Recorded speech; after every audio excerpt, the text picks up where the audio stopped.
네, 김정희 변호사입니다. 제 옆에는 우리 권영현 대표님 모셨습니다. 안녕하세요.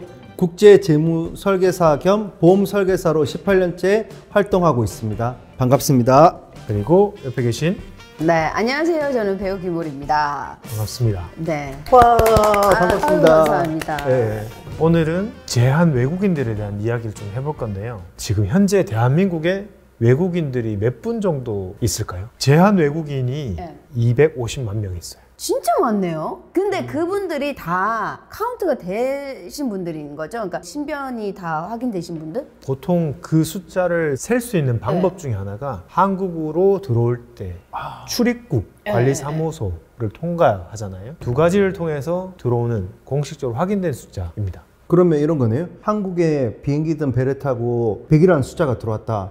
그런데 실제로 나간 건 80밖에 없다. 그럼 20이라는 숫자만큼은 남아있다. 그렇죠. 이렇게 계산해서 5%가 된다고? 맞습니다. 물론 권장 언니처럼 뭐 미립국 하거나 밀항을 한다라면 알 수는 없겠죠. 하지만 현재 통계적으로는 250만 명 정도가 상주하고 있다고 통계적으로 나옵니다. 근데 갑자기 왜 제한 외국인을 얘기하시는 거예요? 우리가 외국 여행을 많이 가잖아요. 네. 여행을 갈 수도 있고 아니면 유학을 갈 수도 있고 그러면 미국에 갔을 때 우리는 예를 들어 다쳤다, 아프다 또는 어떤 사고를 당했다. 누구한테 물어봐야 되죠? 대사관? 대사관.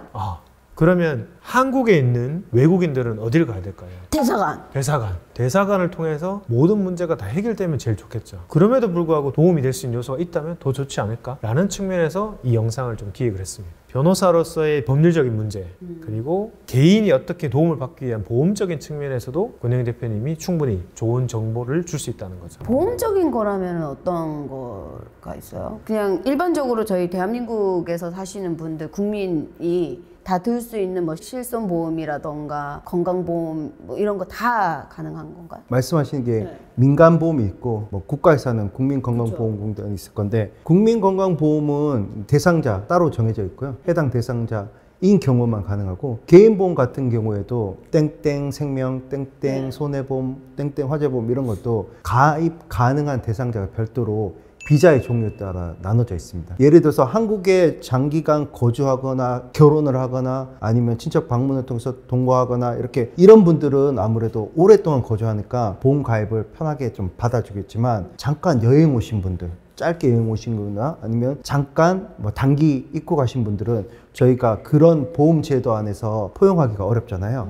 예측이 안 되니까 그런 분들은 또 가입이 어렵기 때문에 그런 거는 비자의 종류에 따라서 개인보험도 가입 가능하고 그리고 개인보험이 가입 가능하다 해서 국민건강보험의 대상자가 다 되는 건 또 아니에요. 그건 또 국민건강보험공단의 가이드라인을 통해서 거주기간이든 어떤 목적이든 따라서 심사를 통해서 가입 대상이 되는 거니까 그런 건 좀 별개의 문제라고 보시면 됩니다. 궁금한 거 있어요. 네. 여기에서 아까 이제 제한 외국인 이랬잖아요. 근데 여행 오신 분들은 제한 외국인이 아니잖아요. 그렇게 보이죠. 하지만 제한 외국인이라는 개념을 일단 한국에 있는 외국인이라 쳤을 때 여행을 오더라도 취업을 오더라도 어떤 상황이든 한국에서 발생하는 여러 가지 문제가 있다는 거죠. 우리도 그렇게 따지면 미국을 갔을 때 우리가 통상적으로 여행의 최대 한도는 보통 90일 정도를 생각합니다. 3개월이죠. 3개월 내에 어떤 문제가 생겼다면 거기서 문제는 그 나라 법에 적용이 될 겁니다. 우리도 만약에 미국에 갔는데 교통사고가 났어요. 한국 법이 적용되지 않습니다. 네, 그렇죠. 미국 법이 적용되는 것처럼 여행은 왔지만 예를 들어 베트남 분이 한국에 와서 여행을 왔어요. 근데 교통사고가 났어. 그러면 적용되는 법률은 대한민국 법이 적용되는 거죠. 그래서 그분들에게도 법률적인 부분 그리고 만약에 이게 손해배상이 문제된다면 보험적인 부분도 항상 도움이 필요한 겁니다. 이렇게 얘기 들으니까 그런 것 같아요. 우리나라 기준으로 설명드릴게요. 외국인들은 한국에 들어온 거니까 또 그들 기준으로 보시면 되는데 예를 들어서 제가 한국에서 보험을 가입하고 미국으로 갔어요. 근데 미국에서 사고가 났어요. 사고에서 보험금 지급 대상은 되지만 사고는 미국에서 났지만 제가 보험금 청구나 보험금을 받는 조건은 한국에서 가입한 조건으로 받는 거죠. 그런데 제가 미국에서도 보험 가입할 수도 있잖아요. 그런 경우에는 미국에서 보험금이 지급되는 조건으로 받는 거죠. 마찬가지로 외국인이 우리나라에 왔을 때도 우리나라에 오기 전에 가입한 보험이 있을 수도 있잖아요. 거기 보험에서는 또 받고 우리나라에서 별도로 본인이 가입 조건이 돼가지고 암보험이든 아까 얘기했던 실손보험이든 뭐 골절진단금이든 이런 것들 조건에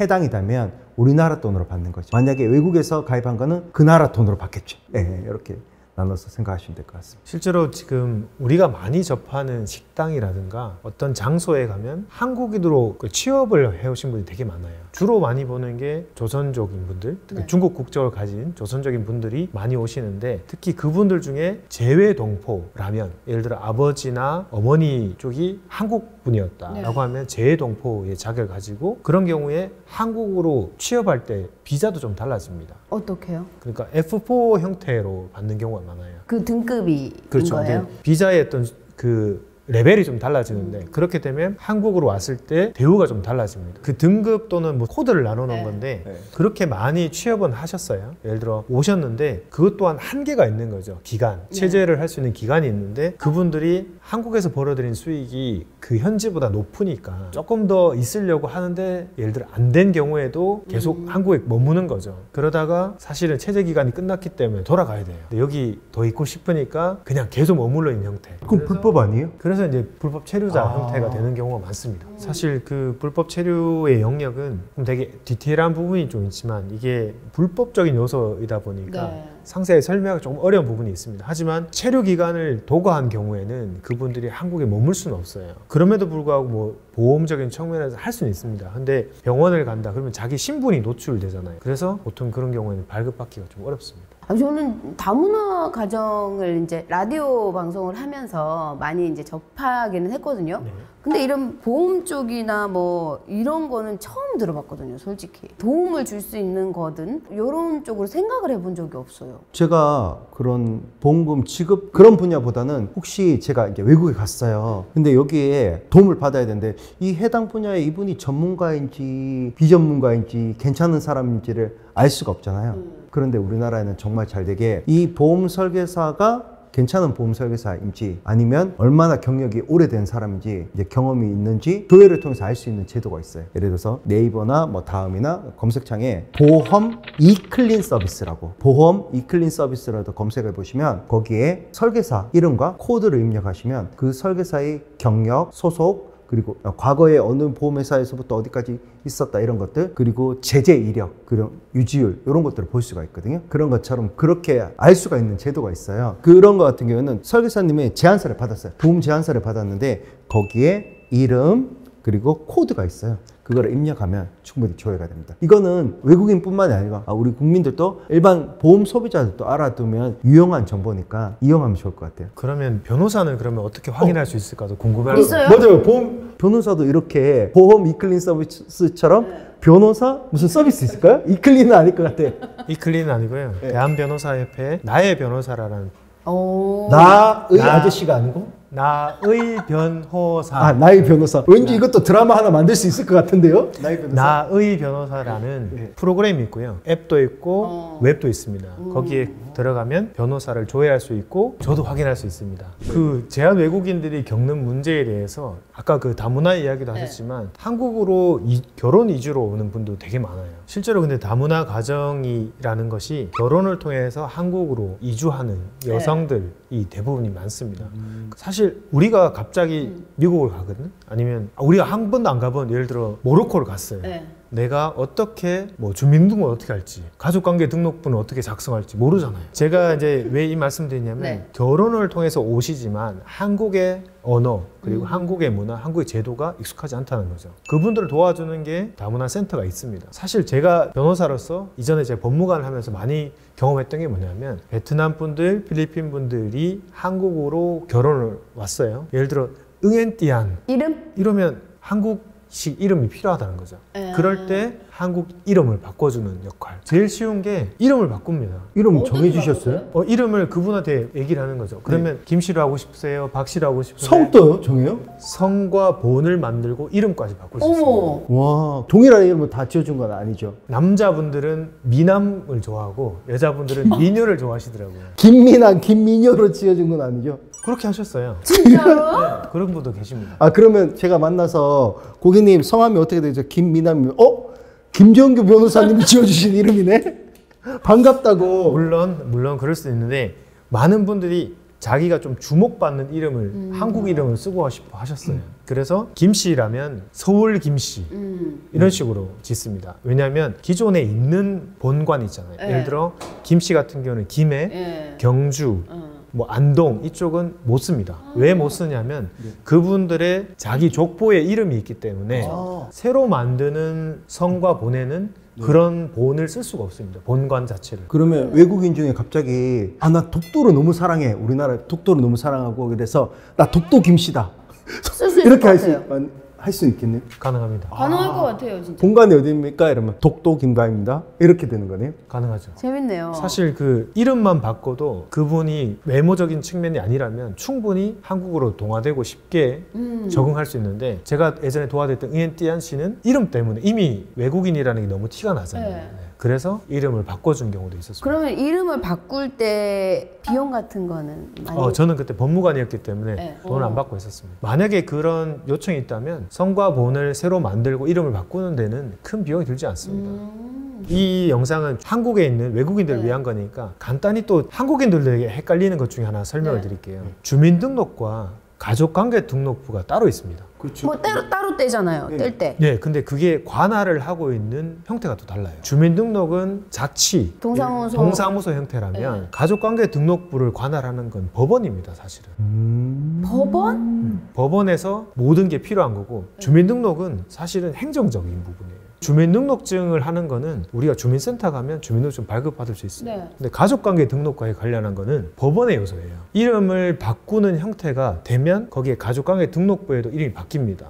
그래서 성본도 바꾸고 이름도 바꾸면 법원에 개명 신청을 해야 돼요. 행정적인 건 아니겠지만 법원이 있고 법원에서 바꿔야지만 주민센터나 이런 데서도 다 이루어지는 거네요. 그렇죠. 사람들이 근데 대부분 다 이거를 그냥 주민센터 가면 다 해결된다고 네. 생각하는데 그게 아니라 법원에서 뭔가 권리관계가 바뀌어야지 그 다음으로 바뀐다는 거를 잘 모르세요. 기본적인 건데 가만히 생각해 보면 네, 사실은 권리관계 변동이 생기는 것들은 이미 법원의 허가 내지 결정을 받아야 됩니다. 저 궁금한 거 있어요. 네, 예를 들어서 제가 외국인인데 뭐 억울한 일이 있어. 외국인처럼 해주세요.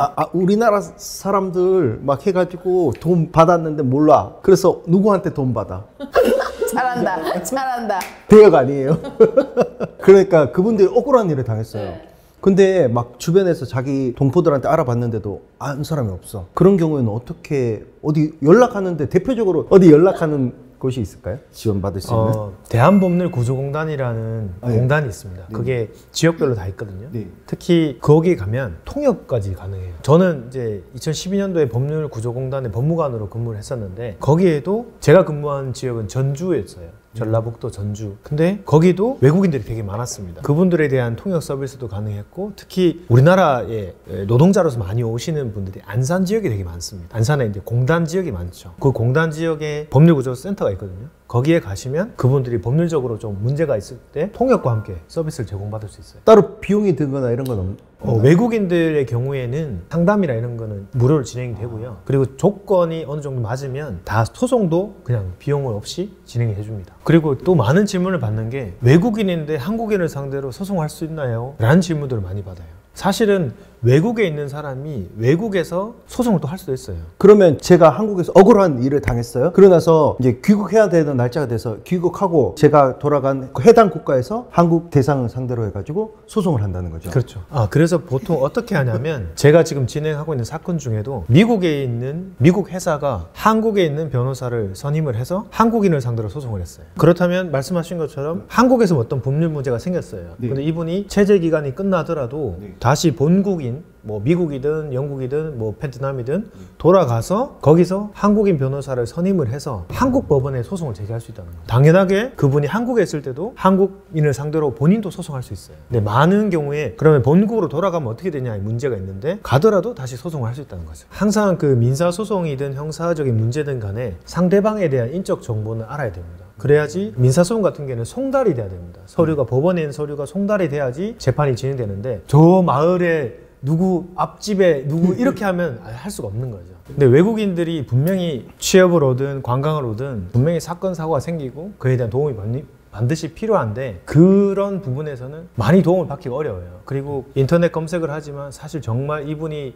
잘 하고 있는지 궁금해하실 수도 있습니다. 그때 제가 도움을 드릴 수 있고 그리고 법률구조공단이 또 도움을 줄 수 있으니까 그런 부분 좀 활용을 많이 해보셨으면 좋겠습니다. 네, 너무 좋은 정보네요. 이거는 외국인뿐만이 아니고 한국 국민들도 도움이 되는 정보네요. 맞습니다. 오늘은 그 제한 외국인, 한국에 있는 250만 명의 외국인들에 대해 조금 더 이야기를 나눠봤습니다. 오늘 어떠셨어요?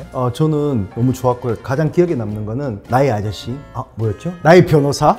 나의 변호사라는 거 검색을 통해서 괜찮은 변호사님을 찾을 수 있다는 것에 대해서 너무 유익한 시간이었습니다. 저는 오늘 진짜 다문화 가정을 많이 접했던 사람으로서 이런 종류의 서비스들이 있었는지 몰랐습니다. 변호사님들 그리고 뭐 우리 보험 하시는 선생님들 이런 분들을 찾아서 자기 권리를 더 찾을 수 있었으면 하는 바람입니다. 뭐 얘기 중에 오늘 뭐 성본 창설과 개명 신청도 있었고 법률구조공단 이야기도 있었고 그리고 변호사를 찾을 수 있는 나의 변호사 프로그램도 있었고 그리고 이클린 서비스도 있었습니다. 그런 서비스에 대한 조금 더 상세한 설명은 저희가 댓글로 주시면 거기에 대해서 추가적인 설명을 드리겠습니다. 오늘 참석해 주셔서 감사합니다. 초대해 주셔서 감사하고 다음에 방송에도 또 초대해 주세요. 네네. 제가 하는 방송에도 한 분, 두 분 초대할게요. 아재 개그로 끝내시죠. 아재 개그요? 뭐 괜찮은 거 뭐 있나요? 아니 아시죠? 한번 해보세요. 저 아재 아니고 청년이에요. 저 청년. 청년인가요? 네, 청년. 감사합니다. 끝내겠습니다. 네.